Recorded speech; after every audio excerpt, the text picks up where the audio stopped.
जितने आस्था चैनल पर कथा सुन रहे हो, जितने फेसबुक और यूट्यूब पर सुन रहे हो, बहुत सावधानी से सुनना। 2 बार पशुपति व्रत कर लिए, आपने ये कर लिया, आपने प्रदोष कर लिया, आपने सोमवार कर लिया, आपने सारे अनुष्ठान कर लिए, बहुत सारे उपाय भी करे, तो बहुत चिंता लगी रहती हो, लक्ष्मी से जुड़ी हुई, व्यापार से जुड़ी हुई, पैसा आ ही नहीं लिया, बहुत मेहनत कर रहे हो, बाबा से निवेदन तो करो, क्यों भटक रहे? के दिन अगर शंकर के मंदिर में जल चढ़ाया जाए तो नारी का अखंड सौभाग्य होता है।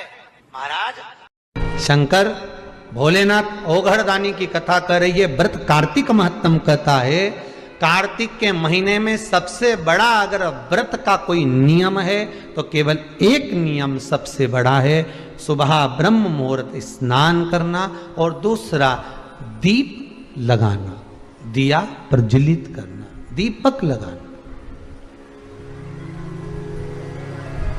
दीप दान से बड़ा कार्तिक के महीने में कोई दान का वर्णन नहीं है जितना दीप दान का वर्णन कार्तिक महीने। 7 स्थान शिवलिंग के बताए हैं जहां पर भूल से भी अगर कोई चंदन की उंगलियां लगा देता है, 7 स्थान ऐसे हैं जहां चंदन की मात्र उंगलियां लगा देने से ही शिव पितृलोक के पितरों को मुक्ति प्रदान करके वैकुंठ लोक का निवास दे देते हैं।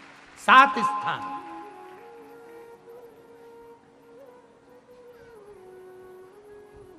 और वो 7 स्थान जो चंदन के बताए गए हैं, पहला भगवान देवाधिदेव महादेव के शिवलिंग पर चंदन का लेपन। समझ लेना जरा बहुत अच्छे से। आपको लगता है स्वप्न में कोई मुर्दे दिख रहे हैं, या कोई जल रहा है, या कोई मर रहा है, या कोई चला गया है, ऐसा भय लगता है। बच्चों को मानी भेजूंगी ऐसा हो जाएगा, पति को मानी भेजूंगी ऐसा हो जाएगा, कोई हमारे कोई गलत तो नहीं कर रहा है, आपको लगता है। 7 स्थान चंदन के बताएं महाराज। पहला शिवलिंग, दूसरा जहां गणेश जी का स्थान है, मालूम है ना सबको, जम के बोलो जरा, मालूम है ना सबको, जहां गणेश जी का स्थान है वहां अलग से गणेश जी बैठे, वहां नहीं। शिवलिंग में जलाधारी के ठीक सामने, राइट में गणेश, लेफ्ट में कार्तिकेय, बीच में अशोक सुंदरी।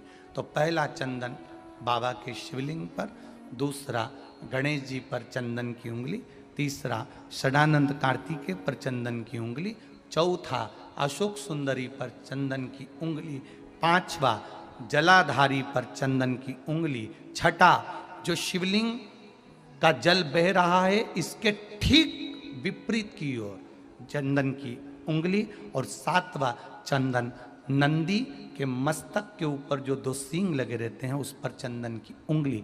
ये कब लगाई जाती है? या तो अमावस्या के दिन आपको लगता है कि हमारे पूर्वजों का उद्धार नहीं हुआ, हमारे पूर्वजों का कल्याण नहीं हुआ, कहीं अधोगति में कोई चला गया है, उसका बस एक बार, रोज नहीं जरूरत है, प्रतिदिन जरूरत ही नहीं,